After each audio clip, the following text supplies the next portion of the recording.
And I also wanted to share something that one of my teachers, who is Green Craft Wicca, so this person identifies as both Wicca and witch. And perhaps one of the most valuable pieces of information and perspective I got with regard to your inner spiritual journey is to look within yourself. And so he talks about orthodoxy, the teachings of the church or whatever the dogma is, versus orthopraxy, and going internally to access your own divinity and your own divine connection. Right. So it doesn't just stop here with whatever I'm able to do and manifest right at this moment, but like that part of me that connects to God, goddess, universe, whatever. Right. And I think that that is the only important thing that matters.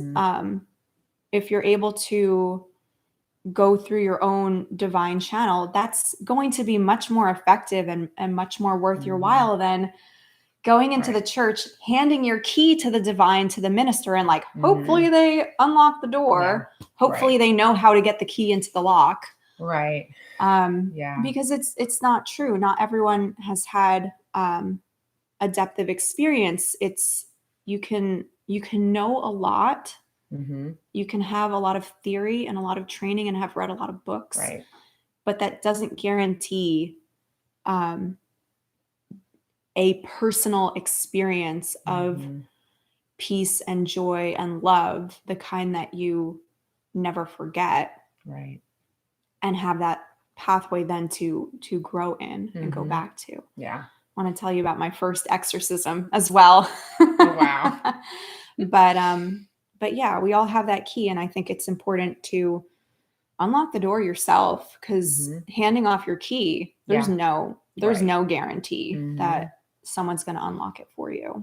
Yeah. Before you talk about your exorcism experience, I'll just say this because I'll probably forget when you get done. But this is, kind of something that came to me. One of the reasons that I like to work in person is because I like to work local. I think that the South, I know Baton Rouge area, there is so much religious conditioning and just really strong religious strongholds is what I would call it here. So I'm passionate about that. And it's been a really interesting, I was doing women's ministry at one point. Like I was very, very, very involved in the church and not that long ago. And I don't feel completely removed from that. I actually feel I'm in a place where I feel very connected to that in certain ways. It's fascinating. But even when you said that, like my friend who's Wicca and identifies as a witch, there's a part of my heart that's like, oh my God, that makes me so nervous.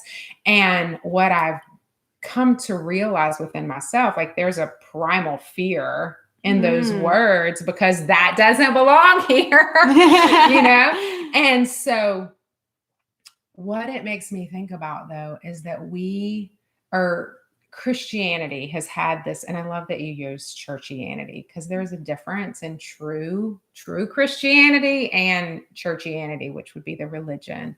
But dogma is what people are attached to and are really afraid of letting it go. And I told someone recently that is entertaining going to a retreat with me, and they were like, that sounds really weird. And I was like, if you're attached to dogma, then don't come. But if you're attached to God and to Jesus, totally come, because actually they aren't about the dogma. We are. We like it because it makes us feel safe.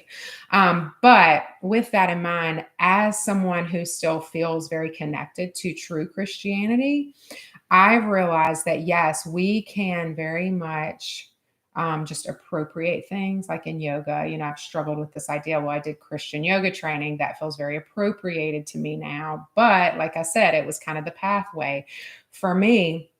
And for me to come to a place of saying, okay, because what I was taught is that yoga predates religion. And so that it's not really connected to any tradition. And it is. That's just BS. Give me a break.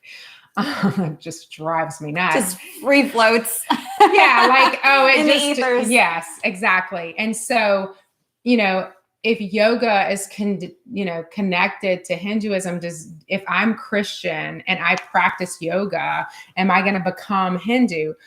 No. It's about intention and like what you're focusing on. And it's so sad that Christianity and Christians cannot say, well, the Hindus gave us this, and we are so deeply, like, it just brings tears because I'm so deeply, like, I just cherish it. That's so sacred to me. And I respect and honor that so deeply. And so, like, yeah, I have like lots of friends that identify as witches. And I'm like, and I'm coming to realize, like, as I've kind of gotten a grip on what they're actually talking about, I'm like, oh, that's that. Like, there's so much to be learned. And it is about embodying.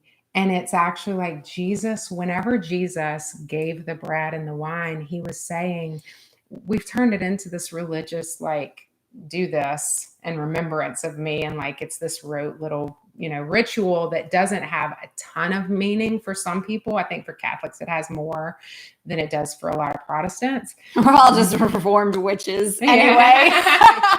Catholicism. Yeah. So for me now, it's to say, like, when Jesus said, here, eat my body, he was saying, embody me. Mm-hmm. Like, embody his energy, embody the Christ consciousness. Yes. And that was like, if you study long enough, you're eventually going to come to this place. Like Jesus was saying, I am the way. Like, Christ consciousness is the way. Mm-hmm. And it's the most incredible thing. So yes, if you are like all about the dogma, I'm probably not the person for you, because I will mess you up. But if you are about embodying Christ consciousness and being truly connected to God in an experiential way, then yeah, I'm here. Yeah. I'm here for it. Yeah. I mean, what else is there other than the experience? Yeah. I had a young man. I was at a church function. It was in the beginning of coronavirus quarantining, and we were handing out food. And I was talking about yoga therapy, and he goes, yoga is from the devil. I'm like, he's like, you can stretch, but if you do yoga, it's a different God, or whatever he was saying. Mm-hmm. And I'm like, it's not like, if I bend down and touch my toes, that's not any different from like folding forward. Like, it's not, if you go a little bit further, it's Krishna, but like, if you don't go quite as deep, it's still Jesus. Like, that's insane. I know. And it's the same kind of thing where it's like, you can do a really beautiful ritual, and like, if your ritual is in devotion to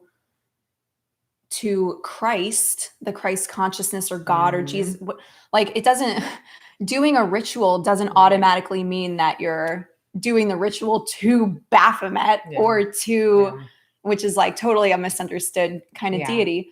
But like, I work only with Christ, and the God goddess head as I understand it. But like, that's why we love each other. Yeah, doing a ritual doesn't mean that it's like, haha, your intention is hijacked, and like, like, no.